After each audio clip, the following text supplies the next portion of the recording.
All right, everyone, welcome back for the episode of This Week in Charts via Carnivore Trades and Wall Street from Main Street. If you're not done so already, please give the video a thumbs up, like, comment, subscribe to the channel.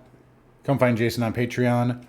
Come find me on carnivoretrades.com for swing trading alerts, analysis, and live day trading. Anyways, let's get into it this week here. So markets here today continuing to melt up. So we talked about this last week. We had the holiday. And we were looking for, really 6,100 by the end of the year. And you can see here, high here on SPX, 60.99.97. That's close enough. Only 3 pennies away. And you can see we're kind of just hugging this trend line again. We've talked about that. Actually have it a little bit tighter here on the SPY. Yeah, so you can see nice and tight there. We're kind of hugging that area. And market's just continuing to melt up here as we get into the holiday season. Again, light volume generally bodes neutral to upside. Take a look at this. This is actually, so this was a half day Friday, 11/29. We did 30 million shares. And we finished, this is Tuesday, I believe. Yeah, Tuesday, we finished with 26.9. Wednesday, 42. Yesterday, 28.7. And today, we're less than 20 million with an hour to go. So even with a half day on last Friday, after Thanksgiving, Black Friday, we're doing, on average, less volume this entire week here. So again, fund managers really winding down like we talked about. And we're not looking for a ton of volatility here. Now, that said, we can see a little bit of a dip here. Starting to see something, a little bit of tiredness here in the tape. We can take a look at, some of this is the 4-hour time frame. You can see the RSI a little bit hot there. Again, that's not a guarantee. Your stochastic is starting to turn down here. So some of these oscillators are a little hot as we get up into this level. But we had that 6,100 target pegged, and we did hit it. So I do think we will see a little bit of a dip maybe next week, maybe to retest that previous high. If we take a look at the Qs, or actually let's look at the NQ. We could retest this all-time high, previous all-time high, maybe a little bit below that. There's also a trend line right here that is upsloping as well. And again, I wouldn't be against, seeing a dip into that area. Again, we're not exactly, looking for a bear move here. We're coming into the end of the year. Again, like I said, volume is very light. It's, it's not something you want to fight here, but we wouldn't be surprised to see a little bit of a dip. There's also some dealer interest at 13 on the VIX. And so we're kind of looking for this to be a little bit of a low and maybe, some sort of a counter trend move here as we get into next week. Again, nothing too serious, but again, looking for backing and filling. We did get jobs this week. And if we look at ES, you can see this morning, we had a pretty good bid off of that. We made new highs, and now we're unable to hold those right now. But it was kind of mixed. So right now, traders are pricing in about an 85% chance of a cut in December, which is in 2 weeks. And the economy was strong, but the unemployment rate kind of ticked up a little bit. So the thought process is the economy is strong, but not strong enough that it wouldn't negate a rate cut. Right, and that's why the market got a bid. So right now, I think kind of in the short term, we've got kind of the good news priced in. We might see a little bit of a pullback into the Fed. That's kind of really all we're looking for right here. So again, right now, right around 600 on SPY here will be some short-term support. QQQ maybe 510 to 515. If we take a look at the IWM actually looks okay. I could see it maybe going to 235 here in the short term, but nice pullback here, and you're still holding the gains for right now. I do think this wants to test 250 by the end of the year. Dow also pulling back off of 450. You can see the DJI right there, 45K, and a little pullback there. We have a pivot here on the 11th at about 44.5 that we're coming into here. So below that, it might take you back below to the 44K handle. Again, we're not looking for any sort of serious downdraft here. Semiconductors, again, continue to get a good bid this week. Remember, we talked about that liquidity grab last week, and we were able to follow through to the upside. We did pull back. I have to say, though, NVIDIA is not really doing the most here. Still, this is down 1.7% today on Friday. It is above the all-time high, but again, looking at the monthly, that's another month here where we could not close above that previous high. So NVIDIA looks, like it's a little bit of a laggard here. I think Broadcom and TSM, by the way, Broadcom has earnings next week, but I think Broadcom and TSM are kind of more the leaders here. And doesn't mean NVIDIA can't catch up. You don't really have anything wrong here on the weekly. You got a nice inside bar. We could still get a pump here into the end of the year, but it has been a little bit of a laggard here. I do think semis will catch up a little bit towards the end of the year, but I have noticed that right now. I think in the short term, 245 is supportive on SMH. This is just a really short term level, and then you got to get through 260 to try and get up there to fill that gap. Cloud software continues to power up here, so no rotation from cloud into semis yet. It's still powering up, and you look at CRM here, new all-time high there. That did help out the Dow and the NASDAQ, obviously, after earnings. We also had a few other stocks here. Lululemon reporting yesterday. They raised guidance, so did Alta and DocuSign. So a lot of these, just short sellers are getting killed here. Lululemon at 400. I actually sold my shares a little too soon, but I don't like holding into earnings, especially when I've had something for a while. But in any case, good moves for some of these stocks here. And again, still a lot of shorts in this market, and that can still give us upward pressure here, especially as we go into the end of the year. A lot of end of year flow. But anyway, IGV new all-time high, 110. Dow Transport's backing off. And again, so this did lose the 20 DMA. I expect this to go test 16.6, maybe just above that where the 50 moving average is. And again, if we look at a weekly look, it doesn't look nearly as bad on the daily, right? You got that trend line right here.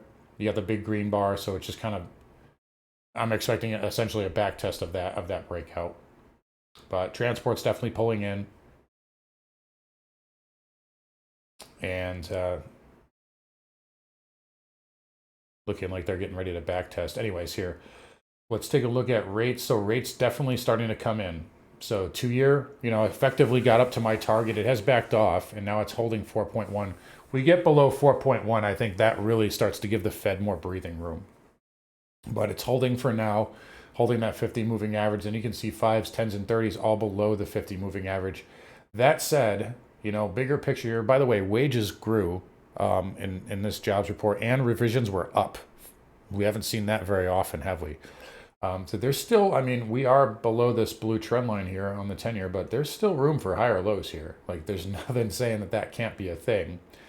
So just be aware of that. I'm not in the deflation camp. I'm not saying that yields can't come down. I just don't think they're going to stay down for too long. Right now, long end definitely coming in. See the 30-year kind of flirting below that trend line there, and still holding on to the 4.3 area. XHB. So that was up 21 cents today, but back below the 120 area. So I'm a little more neutral now that we're back below 120, especially on a weekly close. It hasn't really gone anywhere since July either. You do have higher highs and higher lows, though. So the trend is still intact, but this is still looking a little soft here. So XHB a little weak. VNQ came back to our breakout area. It did bounce, but not very much, right? We got a one-day bounce yesterday, and it was still red. And today we're holding the low, but not the greatest here. So it needs to get going next week. And nothing broken, but if it's strong, you'd like to see it get a pretty good bid off of that pretty quickly. XLF down 4 cents. Won't make too much out of that. And the same thing with KRE and KBE. They pulled back this week as well. There's broker dealers just off of all-time highs. That looks really tired to me. Oil continuing lower here. I think oil is weak, but I think we're close to some type of a pivot here. Just want to show you these charts. I think I'm not sure if I showed them last week, but it seems like we're really on schedule here. Peak in June, July, lower high in September, October, and then pretty much a good sell into the first week of December. You can see the same thing on the XLE, and we'll talk about that in a second. But you got the early year peak, another lower high, another lower high. I think we're kind of looking for a December low here in oil. And if we look at XLE, it's very close, right? Up move, peak in April, and then just kind of a pullback consolidation pattern here, and possible low into mid-December. Looks kind of similar, except we actually had this is a higher high, and we had kind of an equal high. But I still really maintain I like this monthly pattern here on XLE, and I think that this will have a trend leg to new all-time highs in the next quarter. Right now, though, it's definitely weak. Everybody hates it. So I'm interested. XOP also soft, as is OYH. So those finally backing off here. Then we've got CCJ new all-time high, new all-time closing high, despite the mini reversal today. URNM again still struggling with that 50 handle, just cannot get through it.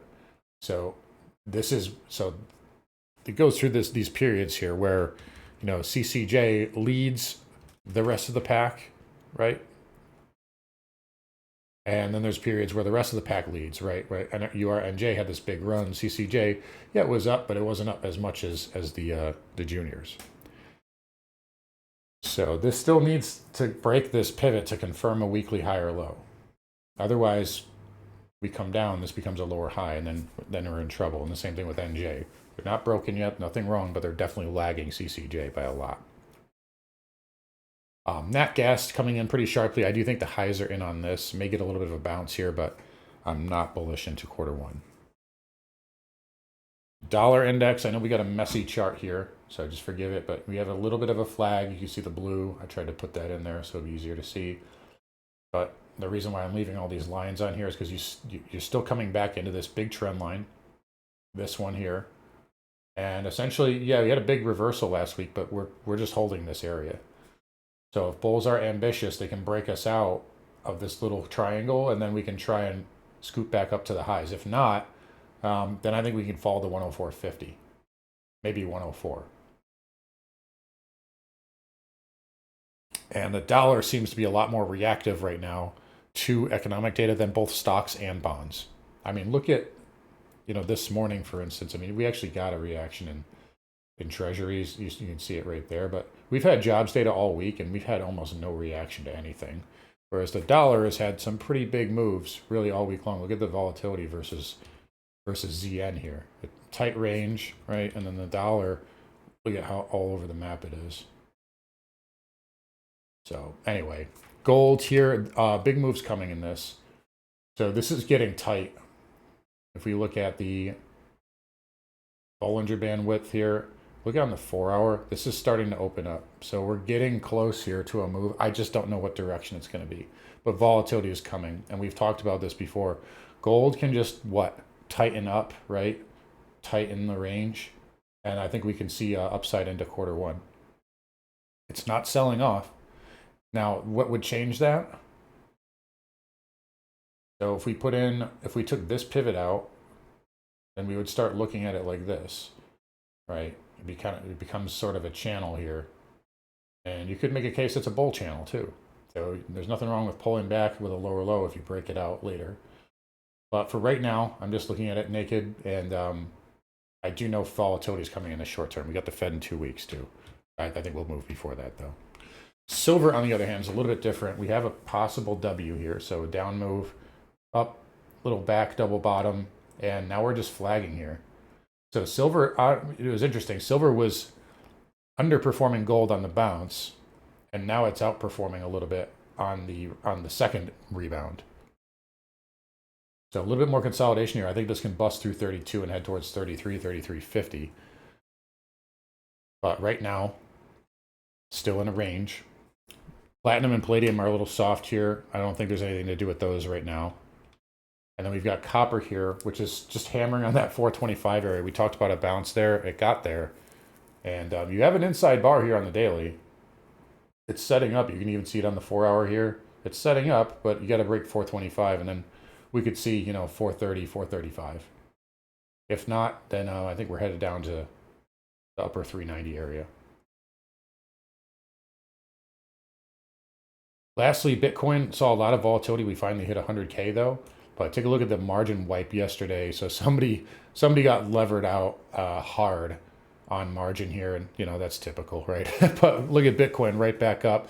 I want to say that there are, I've been talking about this all week. There's options now on IBIT.